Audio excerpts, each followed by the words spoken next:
Bismillahirrahmanirrahim. Tujuan dan asal mula disyariatkan kita berpuasa. Disebutkan bahwa maksud puasa adalah menjatuhkan musuh Allah Subhanahu wa taala. Karena sarana yang dipergunakan syaitan adalah dengan nafsu syahwat, dan hanya dengan makan dan minum syahwat itu bisa menjadi kuat. Maka dari puasa tidak akan diperoleh tujuan menjatuhkan musuh Allah dan mematahkan syahwat kecuali hanya dengan menundukkan nafsu dengan sedikit makan. Disyariatkan berpuasa bahwa Allah Subhanahu wa taala telah menciptakan akal. Setelah Allah menciptakan akal, lalu Allah berfirman, "Menghadaplah." Maka akal itu kemudian menghadap. Dengan sopan santunnya dia menghadap kepada Allah Subhanahu wa taala. Kemudian Allah berfirman lagi, "Membelakanglah." Dengan sopan dan geri yang santun, akal itu membelakangi. Kemudian Allah berfirman lagi, "Siapa engkau ini dan siapakah aku?" Kemudian berkatalah akal, "Engkau adalah Tuhanku dan aku adalah hambamu yang lemah." Kemudian Allah berfirman, "Hai akal, tidak pernah aku menciptakan makhluk yang lebih mulia daripada engkau." Kemudian Allah Subhanahu wa taala menciptakan lagi namanya nafsu.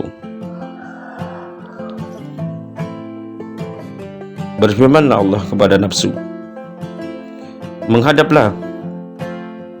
Tetapi nafsu itu tidak sopan, tidak menurut kepada Allah Subhanahu wa taala. Kemudian Allah berfirman lagi kepada nafsu, "Siapakah engkau ini dan siapakah aku?" Nafsu lalu menjawab, "Aku ya aku, engkau ya engkau." Akhirnya nafsu dimurka oleh Allah. Dia ditaruh di neraka yang paling panas selama 100 tahun. Kemudian dia dibakar oleh Allah nafsu selama 100 tahun di neraka yang super panas itu. Setelah sampai 100 tahun, kemudian diangkatlah nafsu. Kemudian lalu Allah bertanya kepada nafsu, "Kemarilah." Apa jawaban nafsu? Dia dengan tidak sopannya tidak memenuhi panggilan Allah Subhanahu wa taala. "Siapakah engkau dan siapakah aku?" Kemudian nafsu menjawab, "Engkau ya engkau, aku ya aku." Dengan tidak sopannya kepada Allah, nafsu kemudian dilaknat oleh Allah Subhanahu wa taala. Dia dimurka oleh Allah, ditaruh di neraka selama 100 tahun. Kemudian selama 100 tahun itu nafsu tidak dikasih makan dan tidak dikasih minum.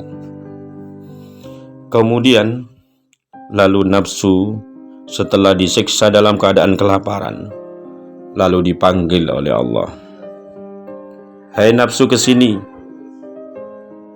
Dengan lemah lembut lunglai setelah dia lapar, dia menghampiri Allah Subhanahu wa taala.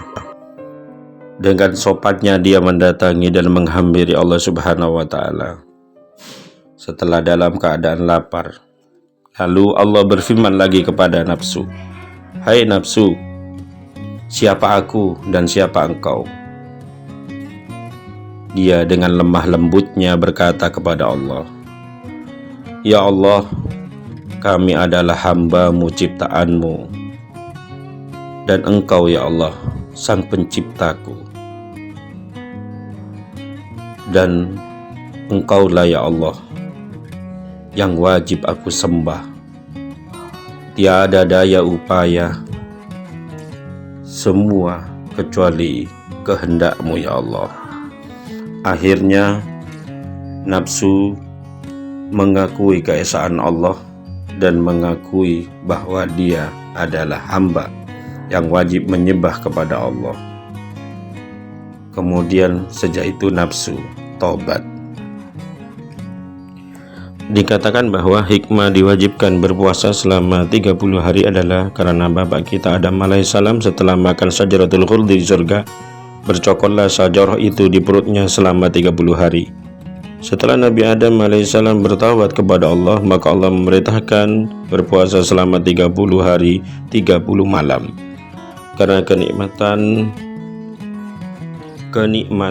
di muka bumi ini ada 4: makanan, minuman, bersetubuh, dan tidur. Semua itu sebagai penghalang bagi hamba kepada Allah Subhanahu wa Ta'ala. Dan Allah mewajibkan puasa atas Nabi kita Muhammad SAW dan umatnya pada siang hari, dan di malam harinya kita diperbolehkan untuk makan. Alhamdulillah, ini karunia anugerah kemurahan Allah Subhanahu wa Ta'ala kepada kita.